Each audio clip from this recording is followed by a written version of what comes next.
গোটা পৃথিবীর মানুষের যে নেচার হতে পারে, কিয়ামত পর্যন্ত মানব দানবের যত নেচার হতে পারে, মানুষের সেই নেচারকে সামনে রেখে রব্বুল আলামিন যে বিধিবিধানগুলো নাজিল করেছেন, সেই বিধিবিধানগুলোর সামষ্টিক রূপের নাম হলো ইসলাম। এজন্য রব্বুল আলামিন নবী পাক সাল্লাল্লাহু আলাইহি ওয়াসাল্লামকে আদেশ করেন, ফাআকিম ওয়াজহাকা লিদ-দীন হানিফা।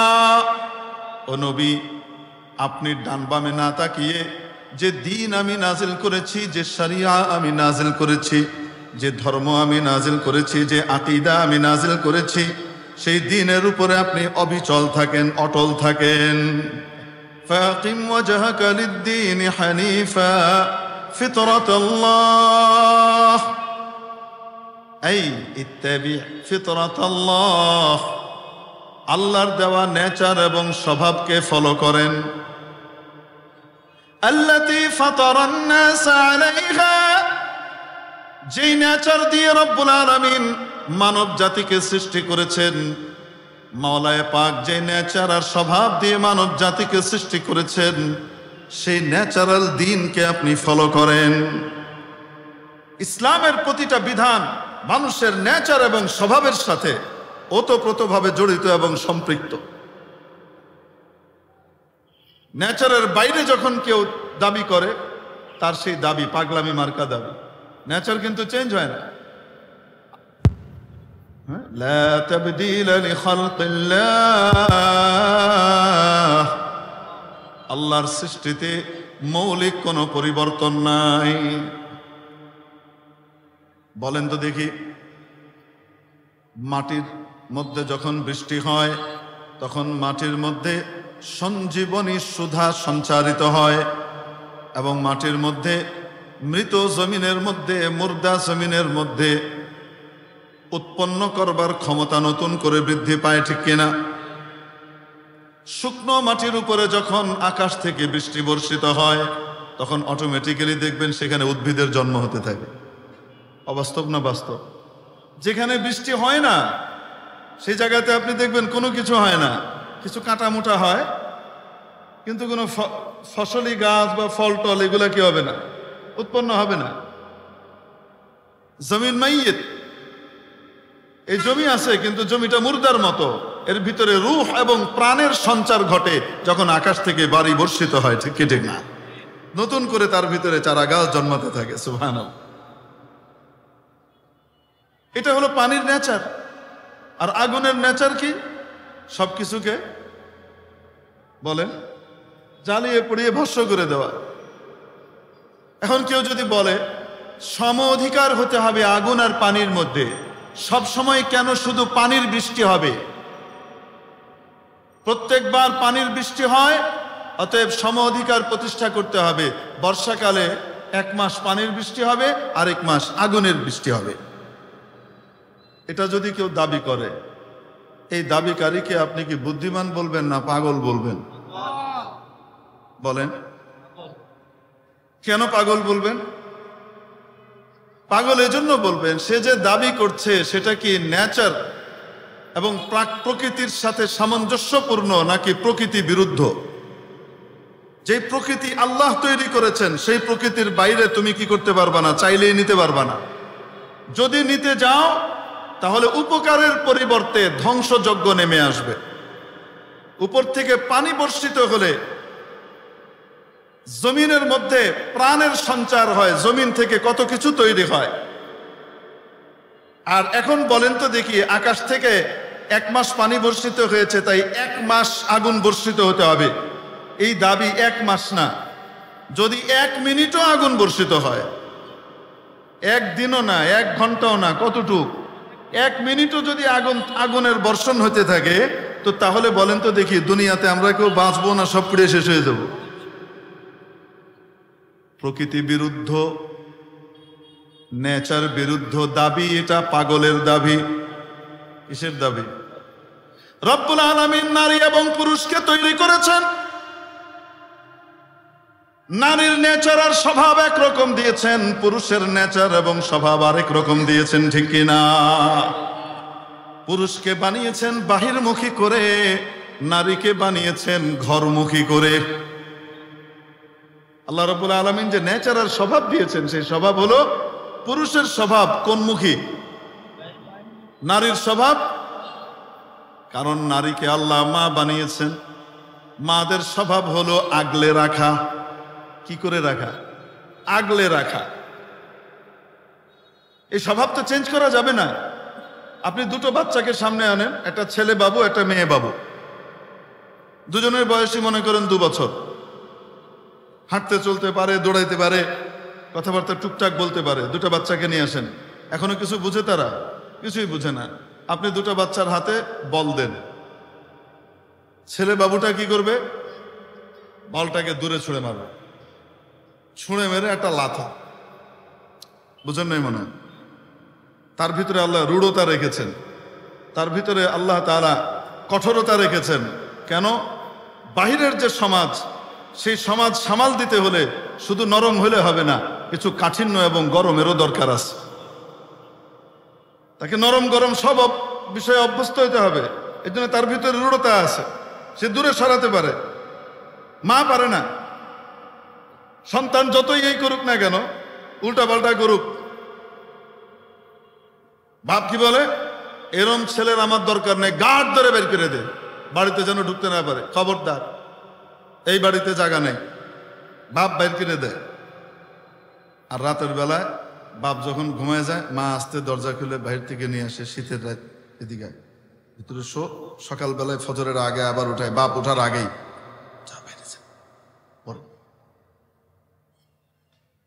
হয় কি হয় না? কেন?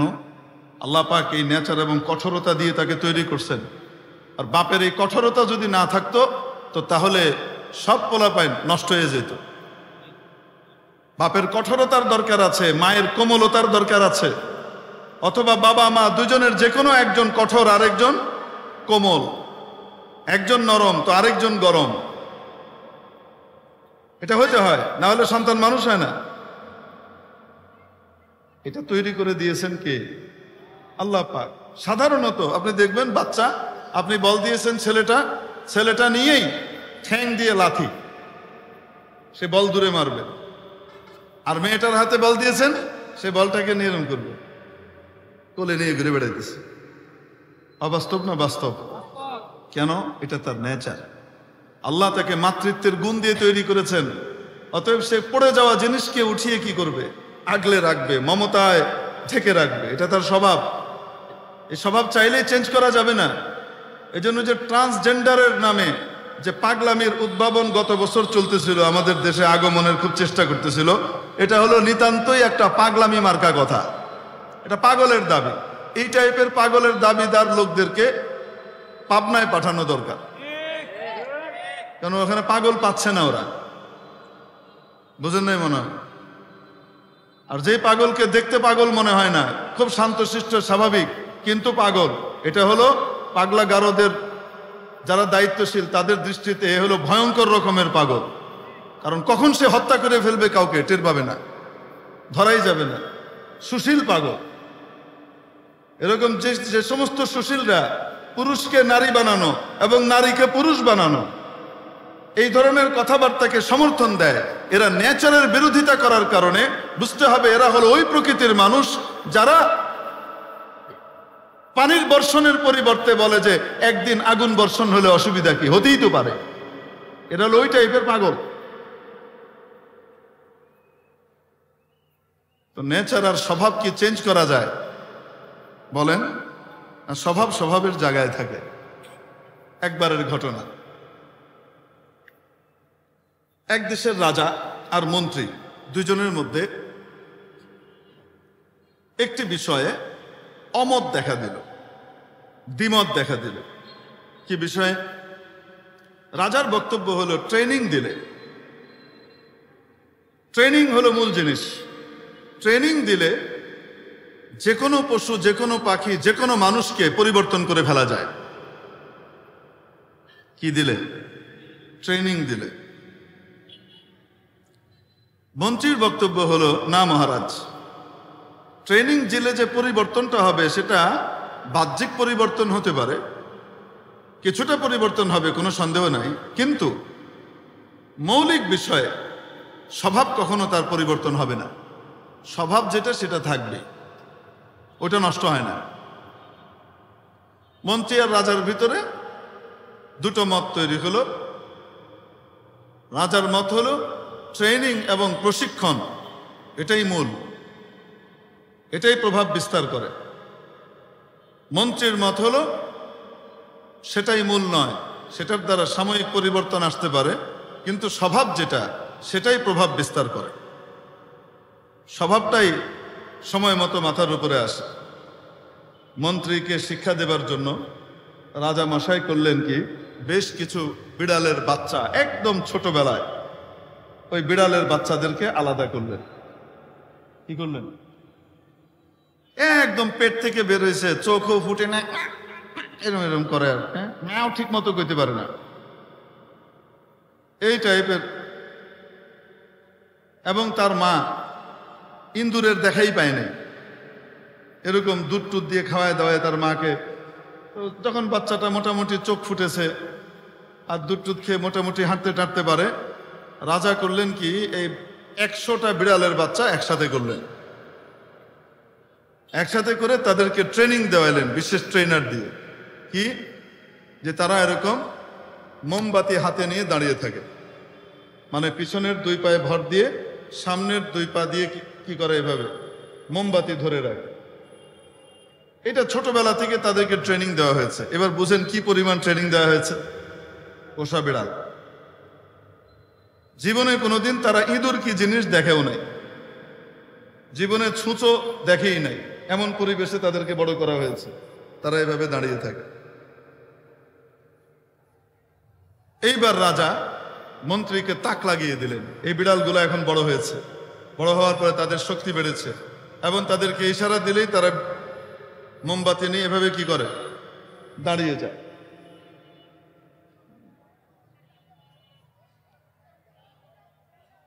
তো কি সিস্টেম হলো, রাজা যখনই দরবার হলে ঢুকেন, বিড়ালগুলো মোম নিয়ে দাঁড়িয়ে যায়। রাজাকে কি জানায়, সম্মান জানায়। এইভাবেই তাদেরকে ট্রেনিং দেওয়া হয়েছে।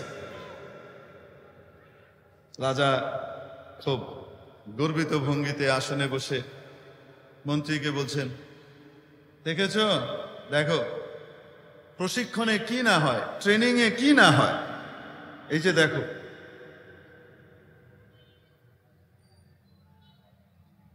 মন্ত্রীর সামনে রাজা প্রমাণ করে দিলেন যে বিড়ালের স্বভাবকে কি করে দেওয়া হয়েছে, চেঞ্জ করে দেওয়া হয়েছে। এখন বিড়াল মানুষের মতো রাজাকে সম্মান জানায়, মোমবাতি ধরে এভাবে সম্মান জানায়। মন্ত্রী কিছু বলেন নাই। তো রাজাকে লক্ষ্য করে মন্ত্রী বললেন, মহারাজ এ কি একদিনই এরকম নাকি প্রত্যেক দিনই? না না না, ডেলি ওরা আমাদেরকে সম্মান দেবে। আমি যখনই ঢুকবো তারা দাঁড়িয়ে যাবে এবং দাঁড়িয়ে থাকবে যতক্ষণ আমি ইশারা না দিই। এটা তাদের ট্রেনিং।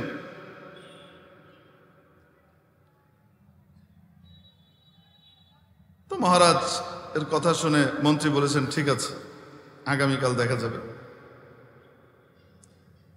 পরের দিন মন্ত্রী পকেটের ভিতরে একটা ইঁদুর ঢুকিয়ে নিয়ে আসছে।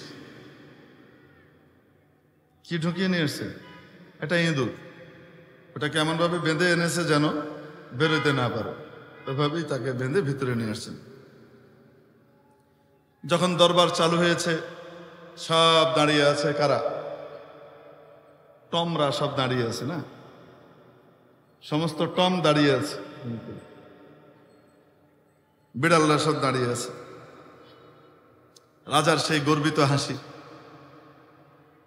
মন্ত্রী আস্তে পকেট থেকে ইঁদুরটা বের করে সামনের যে খালি জায়গা ওখানে এরকম করে ছেড়ে দিয়েছে। ইঁদুর দেখার সাথে সাথে কিসের মোমবাতি কিসের কি সব ফালাইয়া লাভ দিয়ে আসছে। মন্ত্রী বললেন, মহারাজ এবার কার জয় হলো বলেন? প্রশিক্ষণ টিকবে না যদি স্বভাব নষ্ট হয়। এজন্য রব্বুল আলামিন প্রত্যেক মানুষকে যখন তৈরি করেন তখন সত্যিকারের ইসলামী স্বভাবের উপর তৈরি করেন। মানুষের নেচার হলো আল্লাহওয়ালা হওয়া, মানুষের নেচার হলো আল্লাহর সাথে সম্পর্ক গড়া, এটাই তার নেচার।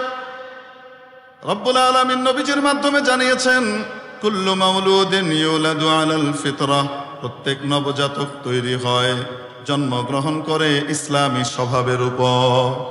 ফাআবাওয়াহ, তার বাবা মা, দ্যাটস মিন তার সোসাইটি, ইউহাউবিদানিহি আও ইউনাসসিরানিহি আও ইউমাজ্জিসানি, তার বাবা মা পরবর্তীতে তার নেচারকে নষ্ট করে নেচার বহির্ভূত ভাবে তাকে ইহুদি বানায়, খ্রিস্টান বানায়, অথবা অগ্নি পূজক বানায়, মূর্তি পূজক বানায়, নাস্তিক বানায়।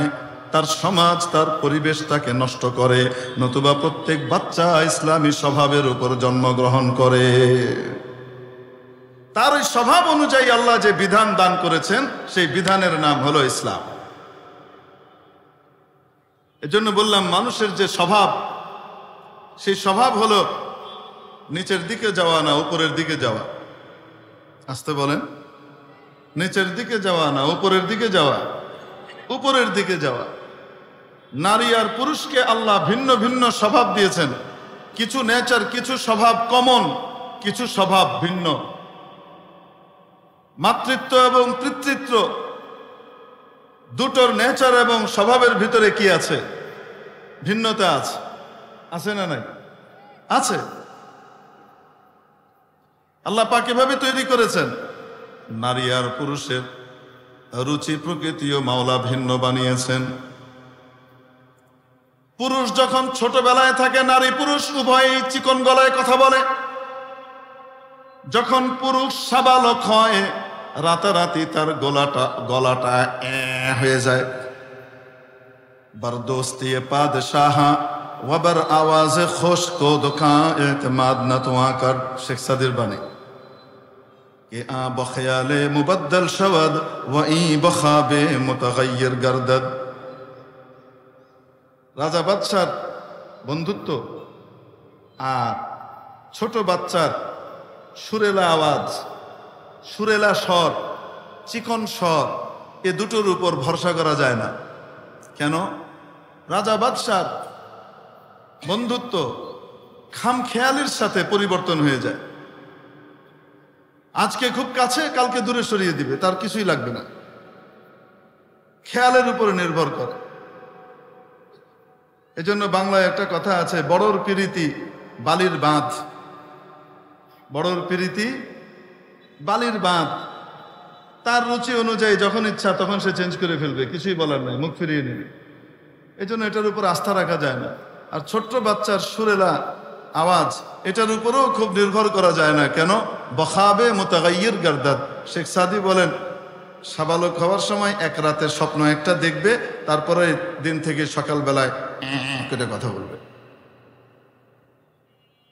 অবাস্তব না বাস্তব? এটাই নেচার। মেয়ে আর ছেলের ভিতরে বাইয়িন পার্থক্য। একটা বাচ্চা, ছেলে বাচ্চা যখন সাবালক হয়, দিন দিন তার স্বর মোটা হতে থাকে। আর নারী, সে যখন সাবালিকা হয়, দিন দিন তার স্বর আরো চিকন হতে থাকে। অবাস্তব না বাস্তব? তাহলে পার্থক্য নাই মনে হয়? না, আছে। অতএব দুইটাকে এক পাল্লায় সব দিক থেকে একই রকম মাপা, এটা বুদ্ধিমানের কথা নাকি পাগলের কথা? প্রত্যেকের জন্য ভিন্ন ভিন্ন পরিবেশ প্রযোজ্য, প্রত্যেকের জন্য ভিন্ন ভিন্ন জিনিস প্রযোজ্য। দুইজনেরটা একরকম হয় না। এজন্য উভয়ের রুচি, প্রকৃতি, স্বভাবের সাথে মিল রেখে রব্বুল আলামিন তাদের কল্যাণের বিধান কোরআনে কারীম এবং নবীর সুন্নাহ নাজিল করে দিয়েছেন। কোরআন সুন্নাহর বিধান, এটি হলো মানুষের স্বভাবজাত বিধান। এজন্য রব্বুল আলামিন বলেন, ফিতরাতাল্লাহ আল্লাতী ফাতারান নাস আলাইহা। আল্লাহর দেওয়া ফিতরত স্বভাব, যে স্বভাব দিয়ে আল্লাহ মানুষকে তৈরি করেছেন, সেই স্বভাবের অনুসরণ করেন। লা তাবদীলা লিখালকিল্লাহ। আল্লাহর মৌলিক সৃষ্টিতে মৌলিক কোনো পরিবর্তন করা যায় না। চাইলেও করা সম্ভব না। চাইলেও করা সম্ভব না। হড়বড় টাইপের হবে, করতে গেলে হড়বড় টাইপের হবে। পাজেরোর চাক্কা যে লাগাই দিবেন কোথায়? বেবি ট্যাক্সির ভিতরে। পাজেরোর চাকা বেবি ট্যাক্সিতে লাগাইতে গেলে বেবি ট্যাক্সির রুহ জান থাকবে? কন্যা কেন? নিশান পেট্রোলের এরকম বড় চাকা, এই চাকা খুব দামি চাকা। অতএব এটা এখন কি করতে হবে? পাজেরোকে যেমন এত বড় চাকা দেওয়া হয়েছে, অতএব সম অধিকারের ভিত্তিতে বেবি ট্যাক্সিকেও, সিএনজিকেও সেই চাকা দেওয়া উচিত। বৈষম্য মুক্ত জীবন। বুঝেন নাই মনে হয়? এখন এই চাকা যদি কোথায় লাগানো হয়? বেবি ট্যাক্সিতে লাগানো হয়, লাগবে? আর জোর জার করে অপারেশন করে বেটারে বেটি বানাবো, বেটিরে বেটা বানাবো, অপারেশন করে যদি কি করতে হয়? লাগাইতে যায়, তাহলে বলেন তো দেখি বেবি ট্যাক্সির শরীর থাকবে? তো অর্ধেক কেটে ফেলতে হবে। ঠিক কি ঠিক না? তো এরকমই ট্রান্সজেন্ডারের দাবি, এটা হলো পাগলের দাবি। কিসের দাবি? বেবি ট্যাক্সির চাকা পাজেরোতে লাগানো, আর পাজেরোর চাকা বেবি ট্যাক্সিতে লাগানোর স্বামী। আল্লাহ পাক আমাদেরকে বুঝবার তৌফিক দান করেন। এজন্য আমরা সব সময় বলি, আমরা নারীর অধিকার প্রতিষ্ঠায় বিশ্বাসী, তবে সম অধিকার নয়, ন্যায্য অধিকার। সম অধিকার নয়, কোন অধিকার? ন্যায্য অধিকার। আরে ইসলাম তো নারীকে অধিকার বেশি দিয়েছে, দায়িত্ব কম দিয়েছে। পুরুষকে অধিকার কম দিয়েছে, দায়িত্ব বেশি দিয়েছে। পুরুষের দায়িত্ব বেশি, অধিকার। নারীর দায়িত্ব কম, অধিকার। অধিকার আর দায়িত্ব এই দুটার ভিতরে যদি গুলিয়ে ফেলে তখনই ঝামেলা হয়। ঝামেলাটা কখন হয়? যখন অধিকার আর দায়িত্বর ভিতরে গোঁজামিল লাগায়। বলবো নাকি? একটু উদাহরণ দিব।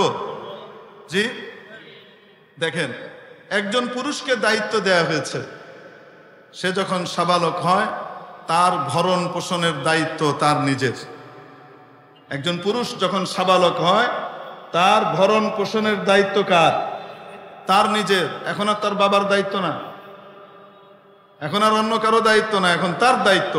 যদি তার বাবা মা তাকে দেয়, এটা ইহসান, এটা দয়া, এটা বাবা মার পক্ষ থেকে মায়ার বহিঃপ্রকাশ, কিন্তু দায়িত্ব না বাবা মার।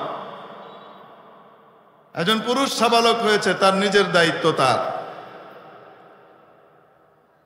যদি তার মা থাকে, তার বাবা নাই, মা আছে, তার মায়ের দায়িত্ব তার।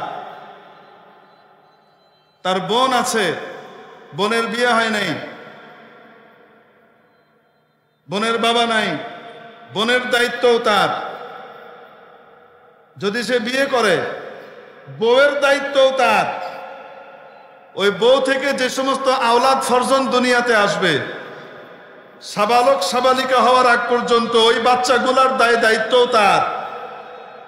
তার দায়িত্বে শুধু তার নিজের খাওয়া না, নিজের খাওয়া, নিজের পড়া, তার মা, তার বোন, তার স্ত্রী, তার সন্তান সন্তানাদি, এদের সকলের দায়িত্ব কার? আসতে বলেন, এই পুরুষের। অপরদিকে একজন নারী, তাকে তার নিজের দায়িত্বও দেওয়া হয় নাই, অন্যের দায়িত্ব তো পরে। কেমন? নিজের দায়িত্ব দেওয়া হয় নাই। একজন নারীকে তার দায়িত্ব যখন সে ছোট, তার বাবার। যদি তার বাবা না থাকে, তার ভাইয়ের। যদি তার ভাই না থাকে, তার চাচার। আর যদি মনে করেন বাবা আছে, যতদিন বাবা জিন্দা আছে বাবার। মেয়েটার যখন বিয়ে হয়ে যায়, বিয়ে হওয়ার সাথে সাথে তার যাবতীয় দায়িত্ব, তার লিপস্টিক, স্নো পাউডার সবকিছু সহ, আইলাইনার, মাস্কারা থেকে শুরু করে যা যা আছে, এই সবকিছু তাকে সরবরাহ করার দায়িত্ব কার? তার স্বামীর। স্বামী যদি দুনিয়া থেকে চলে যায়, তাহলে তার ছেলের।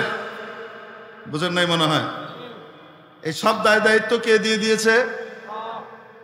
এবং তার পরবর্তীতে এখন কেউ যদি বলে, হুজুর, একজন নারীর তার স্বামীও নাই, তার ভাইও নাই, তার ছেলেও নাই, তার কেউই নাই, তার দায়িত্ব কার? নবীজি সাল্লাল্লাহু আলাইহি ওয়াসাল্লাম আল্লাহর পক্ষ থেকে ঘোষণা করে দিয়েছেন, আস-সুলতানু ওয়ালিয়্যুন লিমান লা ওয়ালিয়্যা লাহ। যার কোনো দায়িত্ব নেওয়ার কেউ নাই, রাষ্ট্রপ্রধান তার দায়িত্বশীল, রাষ্ট্র তার যাবতীয় প্রয়োজন পুরো করার দায়িত্ব নেবে। সুবহানাল্লাহ বলেন না? ইসলামের সমস্যার সমাধান আছে না নাই? কোন জায়গাতে ইসলামকে আপনি আটকাইতে পারবেন না, কারণ ইসলাম কমপ্লিট কোড অফ লাইফ, পরিপূর্ণ জীবন বিধান। কোন এক অংশের ফাঁক ফোকরও ইসলাম বাকি রাখে নাই। সুবহানাল্লাহ, সুবহানাল্লাহ। সব বাইতে রেখেছে, কয় না? এদেশের এলাকার মানুষ সব জমিদার, তো টাকাওয়ালা, ইট ভাটা জমি মানে বাপে দিয়ে গেছে আল্লাহর রহমতে, বিশাল জমিদার মানুষ। আমি কে লেগে সুবহানাল্লাহ গুলো।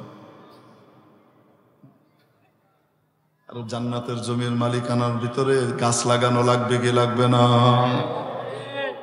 দুনিয়াতে জমিদার বানাইছে আল্লাহ, আখিরাতেও জমিদার হওয়ার দরকার আছে না নাই? এই জন্য সুবহানাল্লাহ কম বলবো না, বেশি বলবো?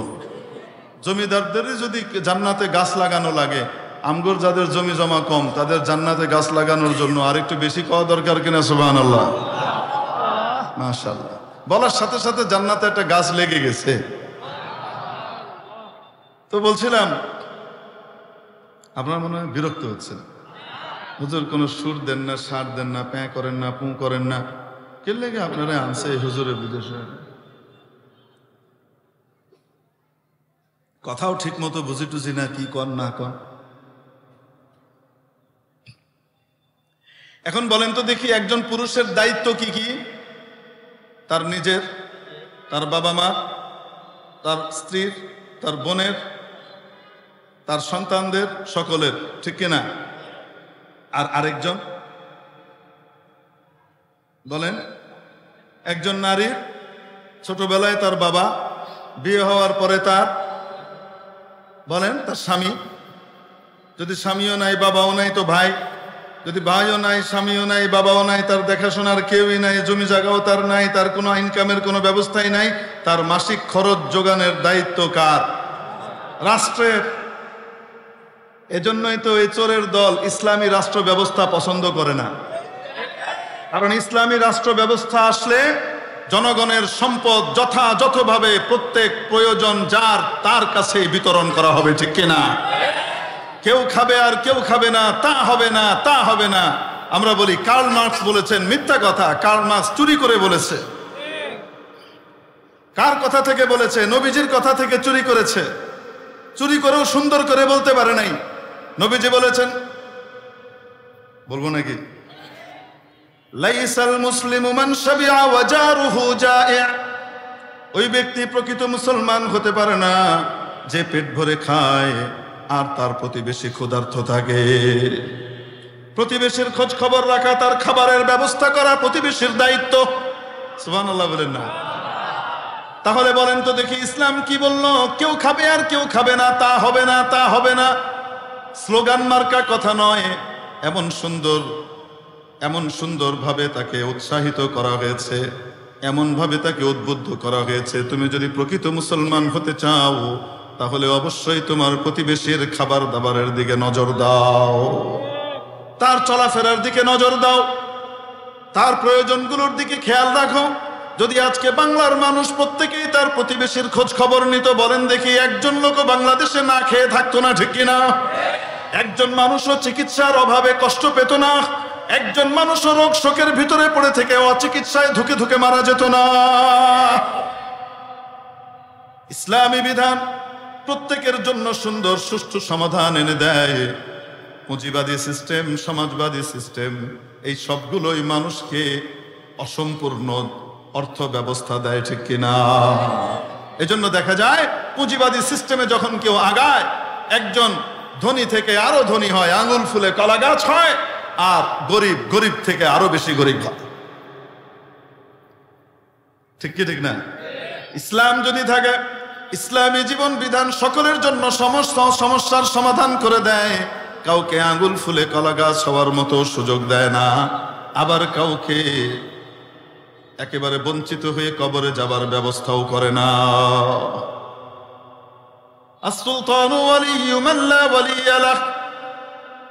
যার দেখাশোনার খোঁজ খবর করার কেউ নাই, যে ব্যক্তি বৃদ্ধ হয়ে গেছে, তার কোনো কিছুই নাই, তার দেখাশোনার কেউ নাই, রাষ্ট্র তার দায় দায়িত্ব নেবে, তাকে বৃদ্ধ ভাতা দেবে। আজকে ইউরোপ আমেরিকা ইসলামের বিধান নিয়ে চলে, আর মুসলমানের দেশগুলো এই বিধানকে মানে না।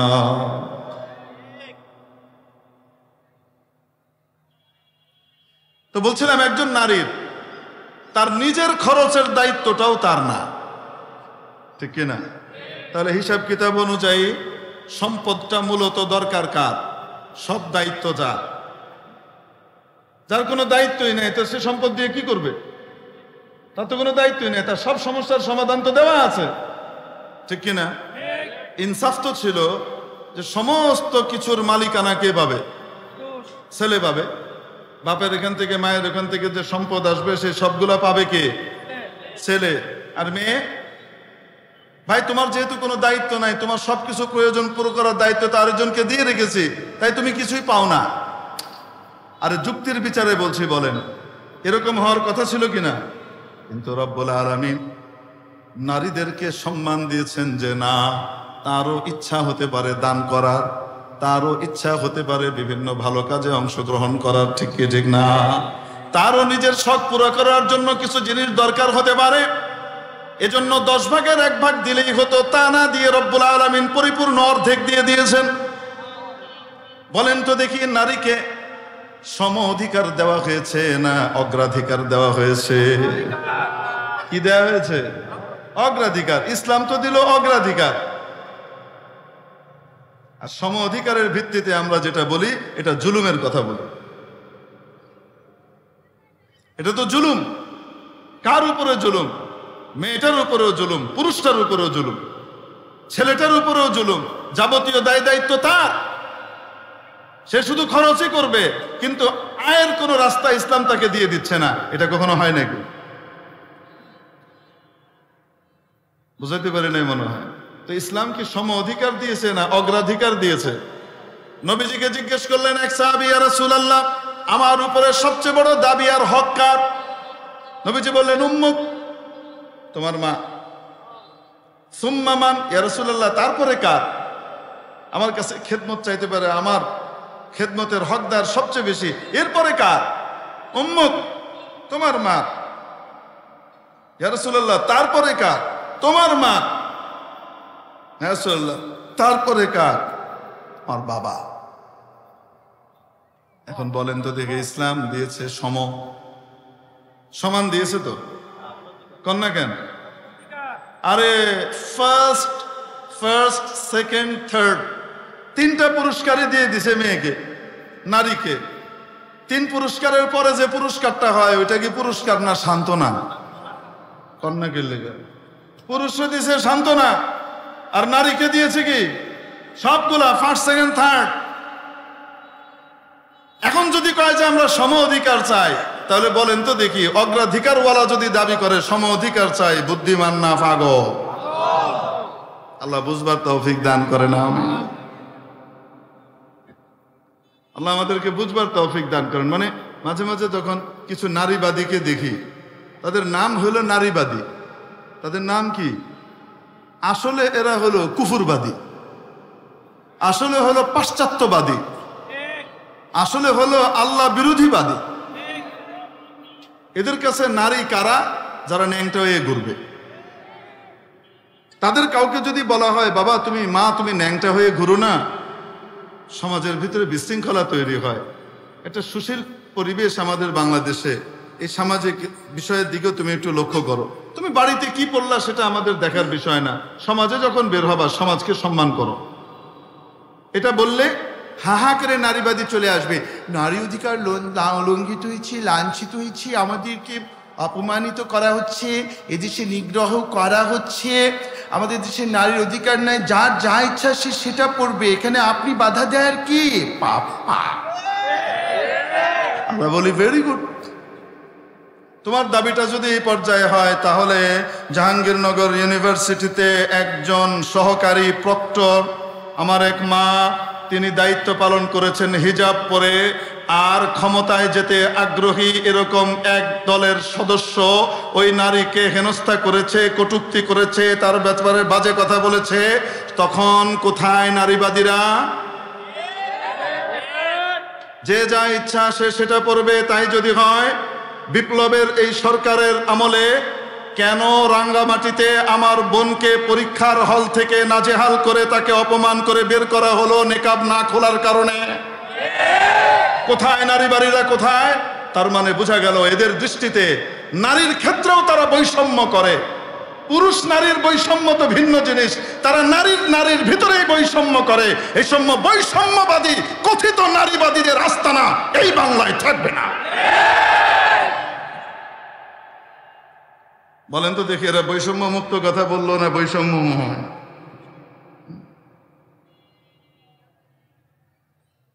এই আল্লাহ, আল্লাহ আমাদেরকে বুঝ দেখ বলি আমিন। মৌলবীরা এগুলি কয় বেলে মৌলবীরা খারাপ, মৌলবীরা হাসা কথা সত্য কথাটা কয় বেলে মৌলবীরা কি খারাপ। মৌলবীরা আজীবন ক্ষমতাসীনদের চোখে খারাপই থাকে, অন্য কেন? যখন হামলিক ক্ষমতায় থাকে তাদের দৃষ্টিতেও খারাপ, যখন বিএনপি ক্ষমতায় আসে তাদের দৃষ্টিতেও খারাপ, যখন বৈপ্লবিক সরকার ক্ষমতায় আসে তাদের দৃষ্টিতেও খারাপ। সব সমস্যা নাকি শুধু মৌলানাদের, কারণ মৌলানারা সাদারে কালো কইতে পারে না, কালারে সাদো কইতে পারে না। ঠিক কি ঠিক? ঝামেলা হইলে আমি খুব মজা করে দেখি, বুঝুন হুজুর, এক হাদিস বয়ান করছি এক আমলে।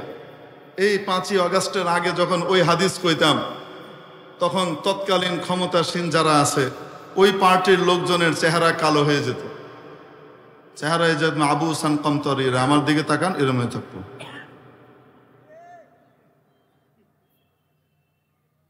কি সব কথা শুরু করেছে, কোরআন হাদিসের কথা বলবে, রাজনীতির কথা বলছে। মানে কি হাদিস বলছি?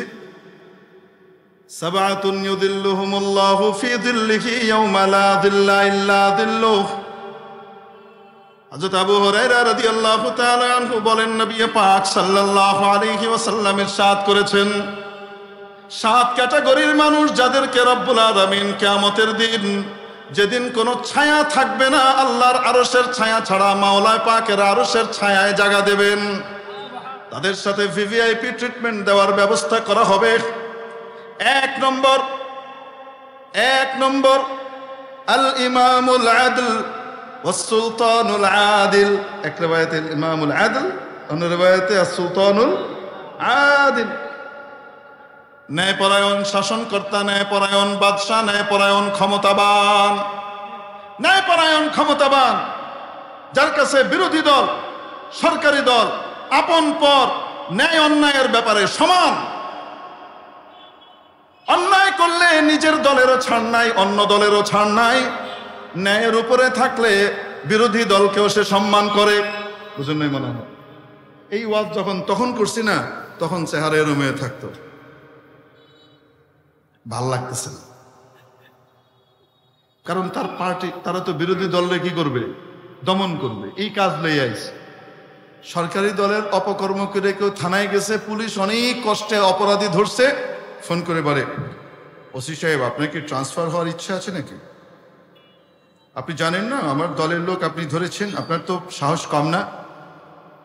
এরপর আর ফোন করবো না। কি করবেন আপনি বোঝেন। বেচারা ওসির মাথায় গাড়ের উপরে মাথা কয়টা, কি আর করবে, খুললে ছেড়ে দিচ্ছে। কারণ অন্য অঞ্চল থেকে যখন ওসি সাহেব আসে, তো এলাকার ভিতরে ওসি সাহেব রোহিঙ্গা থাকে। যদি সরকারি দলের লোকজন ওসির বিরুদ্ধে যায়, তো বেচারা ওসি কি থাকে? কি কারণে? এরা এখানে তাণ্ডব করবে, ফাইজলামি করবে, অশান্তি সৃষ্টি করবে। এন দিয়ে ওসি ঠেকাবে, তো এন দিয়ে কি করবে? ফাইজলামি করবে, এগুলি করবে। বুঝেন নাই মনে হয়? তো বেচারা ওসি কি করবে? আচ্ছা ঠিক আছে, ছেড়ে দিস। আর বিরোধী দলের একজন, স্যার এই ছিনতাই কাজে উনি জড়িত ছিলেন, আমাদের সিসিটিভি ফুটেজে দেখা গিয়েছে, তাই তাকে গ্রেপ্তার করেছে। আপনি বোঝেন না এখানে কাকে গ্রেপ্তার করতে হয়? সিসিটিভি ফুটেজ গায়েব করে যা করার করেন। মানে আপনি ওই বাড়িটা চিনেন না? ওই বাড়ি মানে বুঝছেন নি? বিরোধী দলের এক নেতার বাড়ি। বুঝেন নাই? অতএব আকাম করবে সরকারি দল, ধরতে হবে বিরোধী দল। বুঝেন নাই? ক্ষমতাসীনদের সিস্টেম থাকে কিন্তু এরকমই প্রায়। ইল্লা মাশাআল্লাহ, আলহামদুলিল্লাহ, আগের চেয়ে আমরা এখন কিছুটা হইলেও ভালো, ঠিক কিনা? তবে আমরা আরো ভালো চাই। ইনশাআল্লাহ আমার দেশকে আল্লাহ আরো ভালো করে দেখ, বলি আমিন। এটা কেমনে হবে? আমাদের আমল যত ভালো হবে আমাদের শাসনকর্তা তত ভালো হবে। আমাদের আমল যদি নষ্ট হয় তো আল্লাহ আমাদের উপরে ওই রকমই নষ্ট জিনিসই চাপাই দিবে, ঠিক কি ঠিক না? যাই হোক, আমরা অন্য কথায় গেলাম। তো ওই সময় যখন এই বয়ান করতাম না, দেখতাম চেহারা পাংশু হয়ে গেছে, মানে হাসি আসতে চাচ্ছে না। হ্যাঁ, তাকিয়ে যখন ওনার দিকে তাকিয়ে কথা বলতে চাই তখন মানে হাসি আসতে চায় না, মরা হাসি দেখ, মানে ভেস্কির মতো হাসি বেরোয়, ভাল লাগছে না। মজার ব্যাপার হলো এখন তারা কোন দলে, ক্ষমতায় না ক্ষমতা হারা? এখন যখন এই হাদিস বলি সবার আগে বলে ঠিক, চেহারা ঝলমল করে, চেহারা মনে হয় যেন মতির মতো চমকাচ্ছে। এই হুজুর ভালো, ইনসাফের কথা বলো। এই ইনসাফের কথা আগে কইছি তখন তো চেহারা বিগড়ে গেছে, বুঝেন নাই মনে হয়। ঠিক মনে করেন ওই সময় এই বয়ান করলে যারা নাকি নারায়ে তাকবীর আল্লাহু আকবার, হুজুর হুজুর জিন্দাবাদ, এই হুজুর ভালো, ইনসাফের কথা বলে, চাই ইনসাফের কথা কয়ে জেলে গেলে খোঁজ খবর নেওয়ার কেউ থাকে না। হুজুর তুমি এগিয়ে চলো, আমরা আছি তোমার পিছে। জেলে যাওয়ার পরে দেখা যায় হুজুর তুমি এগিয়ে চলো, আমরা আছি সবার পিছে। ইল্লা মাশাআল্লাহ, এরকম কাহিনী হয়েছে না? হয় নাই? বলেন না কেন? ওই সময় যাদের চেহারা ঝলমল করত, এখন যখন কই তখন এখন দেখি যে তাদের চেহারা পাংশু হয়ে যায়। হুজুর মনে হয় পছন্দ করছে না আমাদের, হুজুর মনে হয়। এই জন্য আমরা মোল্লারা সব সময় কি থাকি, রাষ্ট্রের ক্ষমতায় যারা থাকে এই ক্ষমতাসীনদের কাছে অপ্রিয়ই থাকে। কারণ ক্ষমতাসীন যারা থাকে তারা সাধারণত সত্যিকারের সঠিক প্রিয় কাজটা করতে পারে না, কিছু কিছু অপ্রিয় কামও তারা করে। ওই অপ্রিয় কাম করলে হুজুররা যখন কয় এটা পচা কাজ, এই হুজুর ভালো না, হয় কি হয় না? কি করার আছে? কোন হুজুরের যদি কোনো কিছু না পায়, সমালোচনার কিছুই পাচ্ছে না, তো তাহলে কি বলবে জানেন? এই হুজুরের তো কোনো সমালোচক নাই, হুজুর খুব ভালো মাশাআল্লাহ, হুজুর সবসময় পজিটিভ কথা বলে, কোনো নেগেটিভ কথা বলে না, শুধু নামাজ রোজা হজ জাকাতের কথা বলে, সবাই খালি জান্নাতি নেয়, জাহান্নামের কথা বলেই না। তারপরও এক পার্টি দাঁড়াবে, বেশি ভালো ভালো না, তখনও হুজুর ভালো না। কেন? দলিল কি? বেশি ভালো কি না ভালো? কি করবো? কপালে আমরা আইছি, মোল্লারা খালি মানুষের গালি শুনবো, এর লেগে আইছি। আর যে যেমনে পায় আমাদের মৌলবীদেরকে পিটায়, বদ্দিনরাও পিটায়, ধানি টুপিওয়ালারাও পিটায়। পিটায় না মনে, সুযোগ পাইলেই সবাই মিলে পিটায়।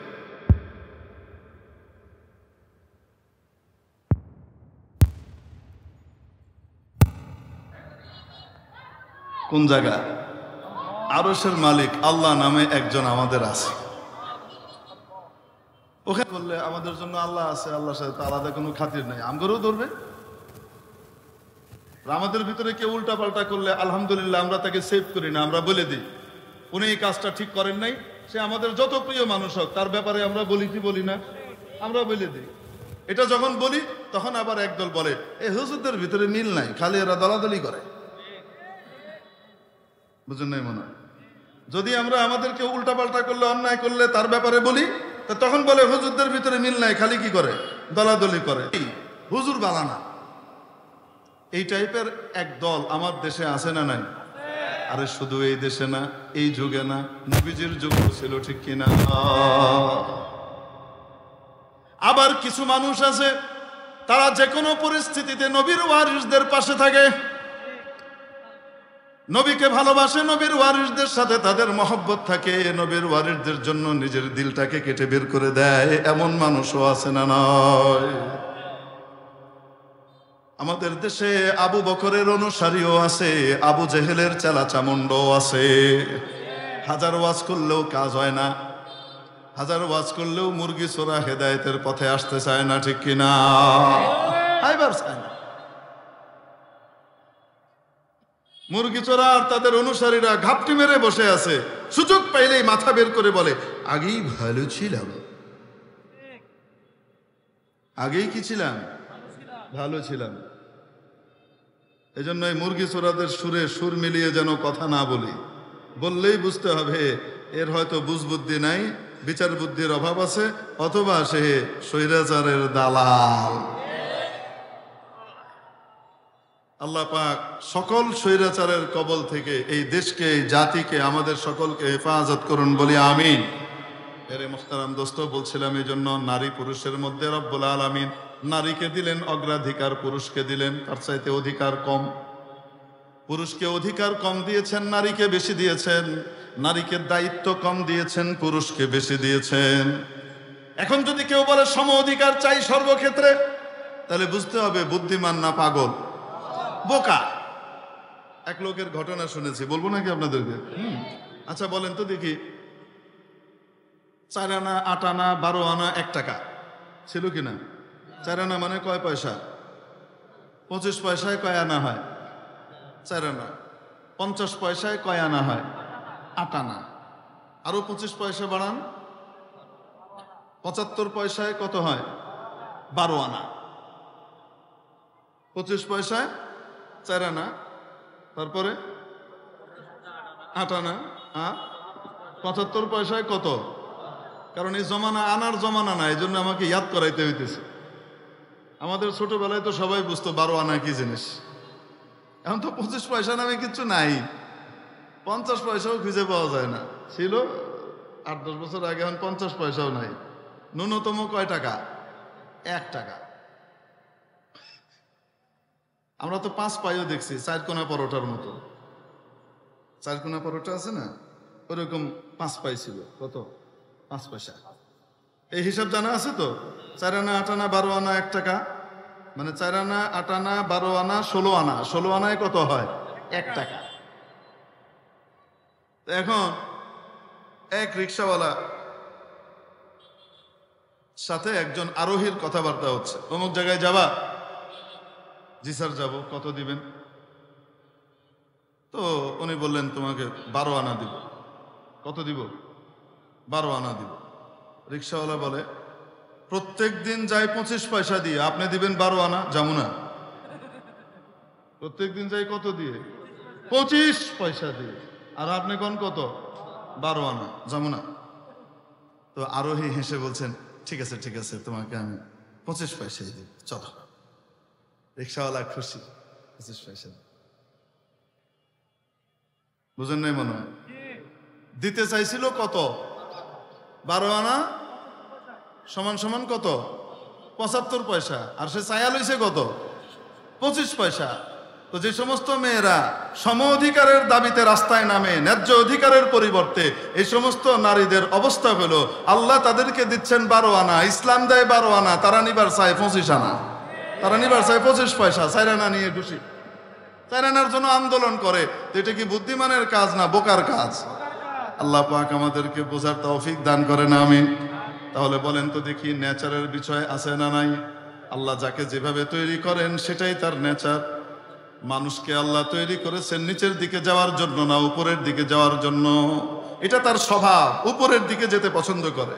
মানুষের স্বভাব, সে অতিরিক্ত ক্ষমতাবান, যে বেশি ক্ষমতা যা তার কাছে কি করে, সে আনুগত্য প্রকাশ করতে চায়। ছোট ক্ষমতাসীনের কাছে সে আনুগত্য প্রকাশ করতে চায় না।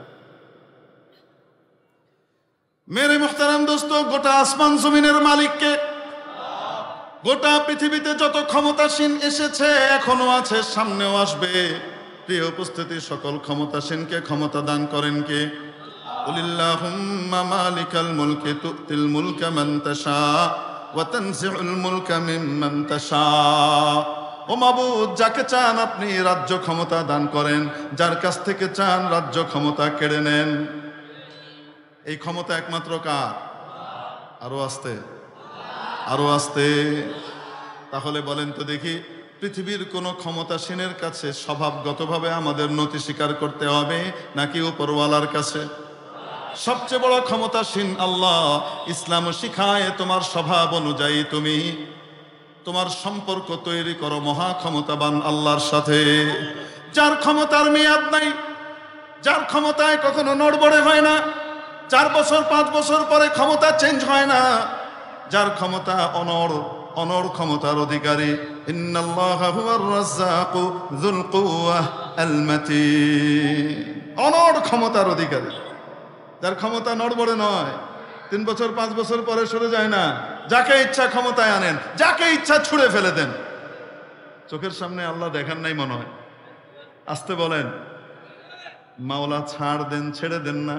রব্বুল আলামিন সময়ের অপেক্ষা করেন যতদিন পর্যন্ত সানাস্তাদরিজুহুম মিন হাইসু লা ইয়ালামুন ওয়া উমলি লাহুম ইন্না কাইদি মাতিন। আমি ঢিল দেই, কিন্তু আমার প্ল্যান বড় মজবুত। আমার প্ল্যানে কোনো ছিদ্র নাই, কোনো ফাটল নাই। আমি যা প্ল্যান করেছি যথা সময়ে তা কার্যকর করব।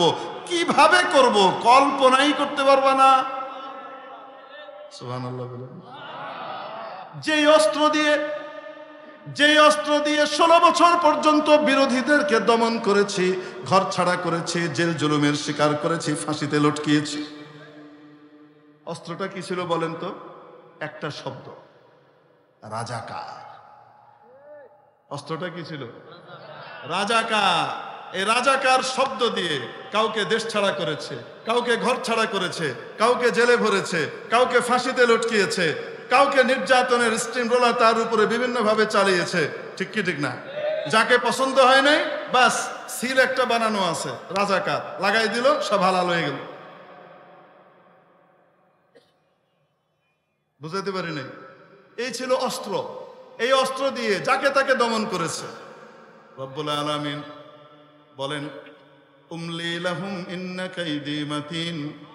ঢিল দেই ঠিক, ছাড় দেই না, আমারও প্ল্যান বড় মজবুত। যখন আমার মায়ের আসবে কল্পনাও করতে পারবা না। যে অস্ত্র দিয়ে তুমি সকলকে পিটিয়েছ, সেই অস্ত্র দিয়ে পিটিয়ে তোমাকে ওপারে পাঠিয়ে দেব। বলেন তো দেখি, কোন অস্ত্র দিয়ে পিটিয়েছে? রাজাকার শব্দ দিয়ে সবাইকে পিটিয়েছে। আল্লাহ ওই রাজাকার শব্দ দিয়ে লাথি মেরে এখান থেকে পার করে এর কোলে বয়াই দিচ্ছে। ঠিক কি ঠিক না? দুপুরের ভাতটাও খেতে পারেনি। আহা, খুব খারাপ লেগেছে। আপনাদের জানি না কেমন আছে, ভাতটাও খেতে পারে, এটা ঠিক হয়নি, খাইতে দেওয়া উচিত ছিল। ঠিক না? মেরে মুহতারাম দোস্ত, তাইলে আল্লাহ আছেন না নাই? তাহলে সম্পর্ক গড়তে হবে পাতি নেতার সাথে না, আল্লাহর সাথে। আল্লাহর তুলনায় দুনিয়ায় যত নেতা খেতা আছে সব পাতি না, আতি ফাতি নেতা। ঠিক কি ঠিক না? পাতির পাতি, কোনো তুলনাই নাই। মাওলানা পাক এর সাথে সম্পর্ক গড়বার জন্য রব্বুল আলামিন আল উরওয়াতুল ওয়াসকা নাজিল করে দিয়েছেন। উপরে যাবার জন্য, মাওলার সাথে সম্পর্ক গড়বার জন্য একটা অদৃশ্য মোটা দড়ি নাজিল করে দিয়েছেন। যে ব্যক্তি সেই দড়িটাকে ধরবে, সেই রজ্জুটাকে আঁকড়িয়ে ধরবে, এই রজ্জু তাকে মাওলা পর্যন্ত পৌঁছিয়ে দিবে। এখানে শুধু ধরে আরজি জানাবে, উপরওয়ালার পক্ষ থেকে নসরত আর সাহায্যের ফয়সালা হবে। এজন্য রব্বুল আলামিন বলেন, হায় হায় হায়, রব্বুল আলামিন বলেন, লা ইকরাহা ফিদ্দিন। ধর্ম গ্রহণ করার ব্যাপারে কারোর উপরে জোর জবরদস্তি করা যাবে না। ধর্ম গ্রহণ করার ব্যাপারে কাউকে জোর জবরদস্তি করা যাবে না। কিন্তু যে ধর্ম গ্রহণ করেছে অবশ্যই তাকে ইসলামের বিধিবিধান মেনে চলতে হবে। ঠিক কি না? হিন্দুকে মুসলমান হওয়ার জন্য বাধ্য করা যাবে না, খ্রিস্টানকে মুসলমান হওয়ার জন্য বাধ্য করা যাবে না, ইহুদিকে মুসলমান হওয়ার জন্য বাধ্য করা যাবে না। যে আমেরিকায় থাকে তাকে বাংলাদেশের নাগরিক হওয়ার জন্য বাধ্য করা যাবে না। যে ফ্রান্সে থাকে তাকে বাংলাদেশের নাগরিক হওয়ার জন্য বাধ্য করা যাবে না। একজন জার্মানকে বাংলাদেশের নাগরিক হওয়ার জন্য বাধ্য করা যাবে না। কিন্তু যে ব্যক্তি বাংলাদেশের নাগরিকত্ব নেবে তাকে বাংলার সংবিধান মানতে হবে। কিন্তু যে ইসলাম গ্রহণ করবে তাকে ইসলামের অনুশাসন মানতে হবে। ঠিক কি ঠিক না? প্যাঁচ লাগাইলে হবে না। লা ইকরাহা ফিদ্দিন ক্বাদ তাবায়্যানার রুশদু মিনাল গাই। গুমরাহি এবং হেদায়েত পরিষ্কার হয়ে গেছে সকলের সামনে। সাদা আর কালো, আলো আর আধার পরিষ্কার করে দেয়া হয়েছে। এটা হেদায়েত, এটা হলো গুমরাহি। ফামান ইয়াকফুর বিত-তাগুত, অতএব আল্লাহ বিরোধী শক্তিকে যে অস্বীকার করে, আল্লাহর বিরুদ্ধে টানে যে সকল জিনিস তাকে যে অস্বীকার করে, ওয়া ইউমিন বিল্লাহ, আস্থা আর বিশ্বাস একমাত্র কার উপরে রাখে? ফাকাদ ইসতামসাকা, সে মজবুত করে ধরে ফেললো আল উরওয়াতাল উসকা। ফাকাদ ইসতামসাকা বিল উরওয়াতিল উসকা, সে সবচেয়ে শক্তিশালী রজ্জু আর দড়িটা ধরে ফেলেছে। অতএব এখন তার সম্পর্ক সরাসরি আরশের মালিকের সাথে। সবচেয়ে উপরে যাওয়া মানুষের স্বভাব, সবচেয়ে বড় ক্ষমতাসীনকে মানা মানুষের স্বভাব। ইসলামও তাই শিখায়, একে ওকে দেখো না, এক আল্লাহকে খুশি করো। সবাইকে খুশি করার দায়িত্ব আল্লাহ। আল্লাহ পাক আমাদেরকে এই রজ্জু ধরবার তৌফিক দান করেন। এই রজ্জু নিয়ে এসেছিলেন নবীরা, আমাদের কাছে দিয়ে গিয়েছেন সেই রজ্জু কোরআন এবং সুন্নাহ, আর নবীর ওয়ারিসদেরকে রেখে গিয়েছেন সেগুলোকে বাস্তবায়ন করে দেখাবার জন্য। অতএব আমাদেরকে সম্পর্ক রাখতে হবে আল্লাহর সেই রজ্জুকে ধরতে হলে ওলামায়ে কেরামের সাথে, নবীর ওয়ারিসদের সাথে, তাদের মাধ্যমে কোরআন এবং সুন্নাহর উপর আমল করে মাওলায়ে পাক পর্যন্ত পৌঁছতে হবে। ওয়া আখিরু দাওয়ানা আনিল হামদুলিল্লাহি রাব্বিল আলামিন। আসসালামু আলাইকুম ওয়া রাহমাতুল্লাহি ওয়া বারাকাতুহু।